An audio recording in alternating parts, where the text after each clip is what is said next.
नमस्कार। आपका birth detail 6 जनवरी 1977 मध्य रात्रि पश्चात 1:30 पर आपका जन्म हुआ है। सबसे पहले मैं आपको बताऊंगा कि आपके हॉरोस्कोप में कौन से प्लैनेट कहाँ किस तरीके की स्थितियों में हैं, जिससे आप ये जान सकें कि वो प्लैनेट आपके हॉरोस्कोप में मजबूत हैं या कमज़ोर हैं, या उनकी दशा अंतर्दशा जीवन में आएंगी तो उनके क्या रिजल्ट होते हैं।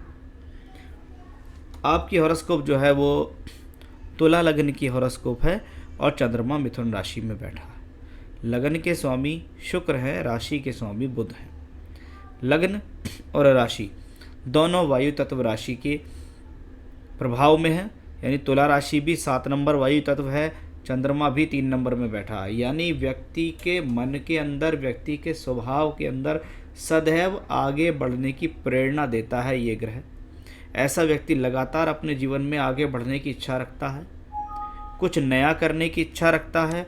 उसके मन के अंदर, ख्यालों के अंदर लगातार विचारों से संबंधित आदान प्रदान होते रहते हैं।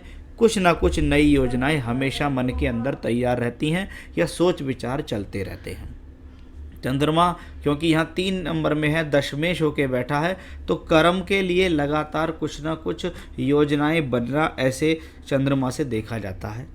ये चंद्रमा दशमेश होके नवम में अपनी दशा अंतर्दशा में जातक को बेहतरी देता है कार्य क्षेत्र के स्तर से, क्योंकि ये कर्म भाव का मालिक होके भाग्य स्थान में बैठा है। ये चंद्रमा पक्षबली है क्योंकि सूर्य इसके सामने है। सूर्य और चंद्रमा आमने सामने हो तो पूर्णमासी में जन्म होता है। पूर्णमासी का चंद्रमा बली है, यानी चंद्रमा यहाँ और अधिक अच्छे बल देने में सक्षम है। दूसरा, ये मंगल जो कि धन भाव के मालिक हैं और जो बुध जो कि भाग्य स्थान के मालिक है, इनको भी देखता है। इसका मतलब चंद्रमा के ऊपर बहुत ज़्यादा ग्रहों का प्रभाव है। चंद्रमा अपने जीवन में आपको तरक्की देने वाला ग्रह है।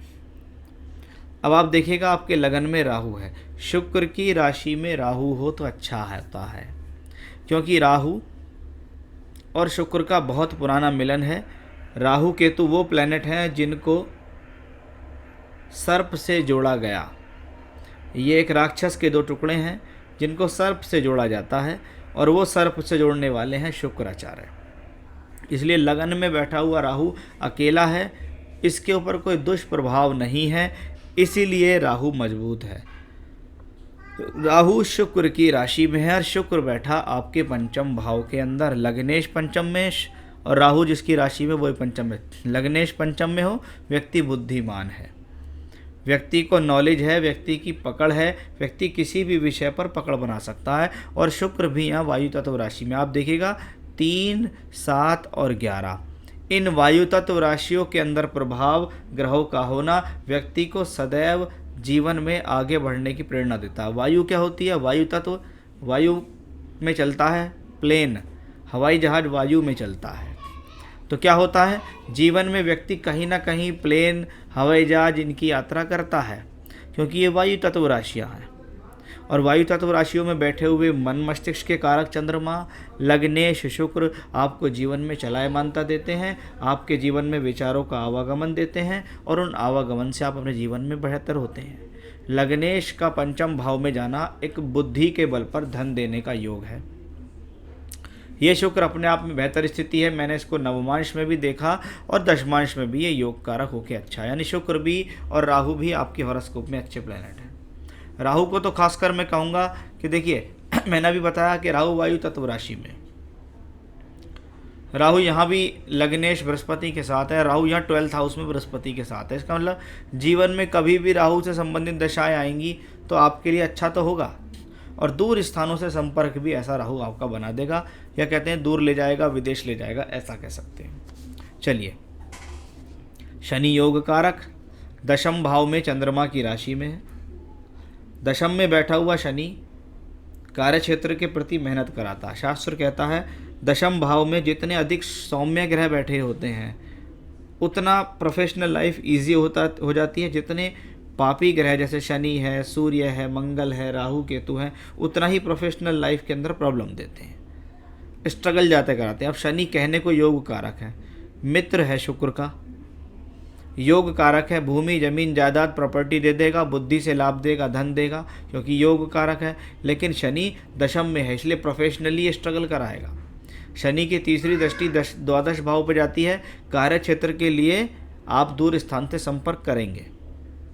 शनि की स्थिति नवमांश में भी बेहतर है और शनि यहाँ दशमांश में भी उच्च का है, यानी शनि की दशा भी जीवन में अच्छी जानी चाहिए। अब देखिए आपके पास एक योग बना हुआ है मंगल सूर्य बुध का। मंगल अपने आप में अच्छे, सूर्य लाभ स्थान के मालिक होके, भाग्य स्थान के मालिक होके। जब तीन तीन प्लैनेट जो धनदायक हैं, लाभ के मालिक हैं, भाग्य के मालिक हैं, उनका संबंध, साथ कोण पे चंद्रमा भी देखिए यहाँ देख रहा, इन सभी का संबंध कुंडली के तीसरे घर से आता है और तीसरे घर का मालिक बृहस्पति भी यहाँ देखता है। अब लगभग कुंडली के अंदर 5 ग्रहों का संबंध तीसरे भाव से बना। तीसरा भाव टूर, ट्रैवलिंग, यात्रा, शॉर्ट जर्नीज, एक्सपोर्ट इम्पोर्ट, स्थान परिवर्तन के लिए जाना जाता है। यानी जीवन में इस प्रकार की घटनाएं ज़्यादा होंगी, ट्रैवलिंग्स काफ़ी होंगी, यात्राएं काफ़ी होंगी। कभी कभी जन्म स्थान से दूर जाकर व्यक्ति तरक्की हासिल करता है, वो भी इसी कॉम्बिनेशन से देखा जाता है। तो वो योग भी अच्छा है। अब मेन चीज़ क्या है? मेन चीज़ है हॉरोस्कोप का केतु, जिसका आपका सवाल भी है कि जी मेरी केतु की दशा आने वाली है, ये कैसी होगी। केतु के लिए कहते हैं राहु और केतु जिस ग्रह की राशि में हो उसके अनुसार फल देते हैं, जिसके साथ हो उसके अनुसार फल देते हैं। अब राहु और केतु आपके हॉरोस्कोप में यहाँ भी लगन सप्तम एक्सेस पे हैं, यहाँ भी लगन सप्तम एक्सेस पे हैं। अब दशा किसकी आई? केतु की। केतु 7th हाउस में, मंगल की राशि में, अपने ही नक्षत्र में है। यानी केतु को मैं बहुत खराब नहीं मानता कि केतु केंद्र में बैठा, केतु सप्तम में बैठा, मंगल की राशि में, और मंगल बैठा तीसरे घर में, और तीसरे घर का मालिक बृहस्पति बैठा यहाँ। यानी केतु की दशा ने एक चीज़ दर्शाई है कि भाई केतु की 7 साल की दशा में एक अच्छा स्थान परिवर्तन होगा। वो स्थान परिवर्तन घर से बहुत दूर जाने का भी है। और जैसा कि आपने एक सवाल भी पूछा है, will I get abroad opportunities already applying in Singapore and United state. इसमें कोई भी संदेह नहीं है कि केतु की दशा आपके जीवन में आपको दूर स्थान पर ले जाएगी। ऐसा किस लिए दिखाया? ऐसा केतु ने D10 में दिखाया कि D10 में केतु 6th हाउस में बैठा है। नौकरी या काम के सिलसिले में व्यक्ति का स्थान परिवर्तन होगा, क्योंकि केतु और राहु का कनेक्शन यहाँ 6 और 12 से दशमांश में भी आता है। यानी केतु की दशा में पहला रोल कि भैया कोई परिवर्तन लाइफ में होगा, चेंज प्लेस, विदेश में या बाहर जाके काम करने का योग पहला। दूसरा, क्योंकि ये केतु स्थान परिवर्तन के योग में है, इसलिए आपके साथ ज़्यादा बुरा नहीं कर पाएगा। दूसरा, जब ये बृहस्पति के साथ और बृहस्पति वक्री हो तो ऐसे समय में आपकी और आपके जीवन साथी दोनों के स्वास्थ्य को लेकर चिंताएं दिखती हैं।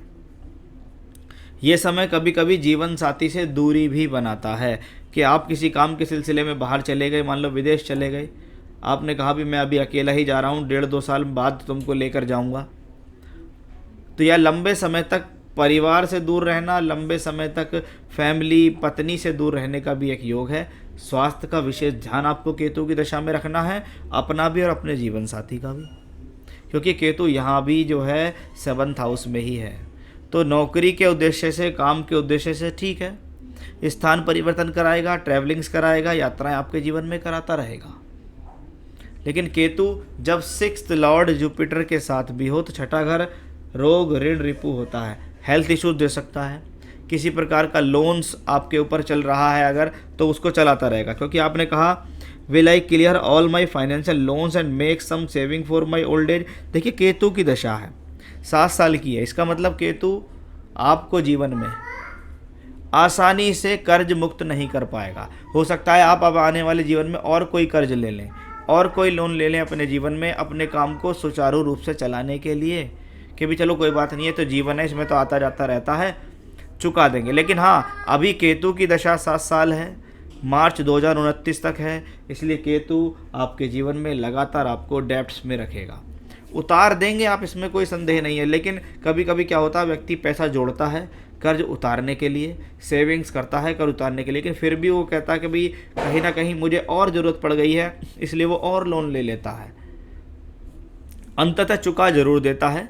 तो केतु में मुझे नहीं लगता कि आप कोई लोन फ्री या डेब्ट फ्री होने वाले हैं, आगे हो जाएंगे, क्योंकि आपने कहा कि फाइनेंशियल पर्सपेक्टिव आपसे मेरी केतु की दशा कैसी रहेगी। केतु की दशा अच्छी रहेगी, लेकिन कभी कभी परिवार की जिम्मेदारियों भरने के लिए पैसा खर्च हो गया, कभी बीमारी पे खर्च हो गया, हेल्थ इश्यूज़ आ गए, आपको आ गई, वाइफ को आ गए, तो उन पर भी आपका पैसा खर्च होगा। प्रोफेशनली देखें तो ठीक है, पैसा लगातार आता रहेगा। आपने ओल्ड एज के बारे में पूछा है। देखिए अच्छी बात क्या है, 2029 से आपको वीनस की दशा शुरू होगी 20 साल की। वर्तमान में जो आपकी उम्र है लगभग 45 साल, 7 साल होंगे केतु के, 52 साल 52 से 72 वीनस की दशा होगी। और मैंने अभी बताया कि वीनस आपके हॉरोस्कोप में एक प्रबल ग्रह है, यानी वीनस राजयोग कारक है, वीनस धन कारक है, वीनस जीवन में तरक्की दिलाने वाला प्लेनेट है। इसलिए आपकी वृद्धावस्था और बेहतर जीवन की तरफ लेकर जाएगी आपको शुक्र की दशा। Will there be any health related issues, वो मैंने आपको बता दिया। हाँ जी, मुझे दिखता है केतु की दशा में। Since Mercury, Saturn and Jupiter mahadasha completed, will these planets give result in antardasha of Ketu mahadasha. देखिए केतु की दशा चलेगी 7 साल की, तो सबसे पहला रोल निभाएंगे केतु, कि केतु कैसा है। 7 साल के लिए केतु है। अभी राहु केतु के ऊपर, राहु केतु का ट्रांजिट होने वाला है 12 अप्रैल 2022 से। केतु के ऊपर राहु होंगे, राहु के ऊपर केतु होंगे। और तुला और मेष, क्या करना है, अपने स्वास्थ्य का ध्यान रखना है, डिसीजंस पे ध्यान रखना है, एग्रेशन कंट्रोल करना है, जल्दबाजी नहीं करनी है, रिलेशनशिप्स को मेंटेन करके रखना है, हेल्थ को ठीक करके रखना है। क्योंकि 12 अप्रैल से 18 महीने तक राहु केतु का ट्रांजिट राहु केतु पे रहेगा, और ये राश लगन और सप्तम पे रहने वाला है। प्रोफेशनली तो ठीक है, चंद्रमा से भी देखें तो ये पंचम और एकादश में है, कोई प्रॉब्लम नहीं है। लेकिन डिसीजंस के हिसाब से देखें तो ध्यान रखें, चंद्रमा से पंचम में राहु, इसके ऊपर केतु का ट्रांजिट, तो क्या करना है, जल्दबाजी से बचना है, एग्रेशन नहीं करना है, छटपटाहट नहीं होनी चाहिए, आपके काम का गुस्सा घर में नहीं होना चाहिए, घर का गुस्सा काम पे नहीं होना चाहिए। उसका एक तालमेल बिठा के आपको चलना होगा, क्योंकि केतु की दशा आई है, सबसे पहला रोल केतु देगी। अब केतु के अंदर अंतरदशाएं भी आएंगी, वो अंतरदशाएं जो मैंने आपको बताई हैं कि कौन कैसा रिजल्ट देगी, लेकिन मेन बात तो ये है कि महादशा का मालिक केतु ही डोमिनेट करेगा, क्योंकि वो 7 साल के लिए आपके जीवन में आ रहा है। इसलिए राहु केतु आपके ऊपर सवार ना हो जाएं, राहु केतु आपसे नेगेटिव रिजल्ट ना दिलाने लगे, उसका भी ध्यान रखना है। क्योंकि केतु और राहु स्वभाव से तो अशुभ हैं, और अशुभ ग्रह की दशा अगर आती है तो वो कहीं ना कहीं प्रॉब्लम तो देती है, कभी हेल्थ वाइज देगी, कभी रिलेशनशिप्स वाइज देगी, तो कुछ ना कुछ तो होगा, और उनको मेंटेन करना आपका काम है। तो पूजा पाठ करेंगे तो वो रिलेशनशिप्स मेंटेन रहेंगी, स्वास्थ्य अच्छा रहेगा, प्रोफेशनली भी आप राइज करेंगे। तो केतु की दशा में अच्छे कॉम्बिनेशंस आपके चार्ट में मुझे मिले हैं। प्रोफेशनली आप राइज करेंगे अगर काम से काम रखेंगे अपना, और पूजा पाठ जो मैं बताऊंगा उनको करते रहेंगे, क्योंकि केतु की दशा में निश्चित आप अपना जो अप्लाई किया है आपने विदेश के लिए उसको कीजिएगा, आपका काम जल्दी ही हो जाएगा। चलिए, ये था आपके हॉरोस्कोप का एनालिसिस। केतु और राहु से संबंध बहुत है, केतु भी अपने नक्षत्र में है, क्या करना चाहिए ऐसी स्थिति में।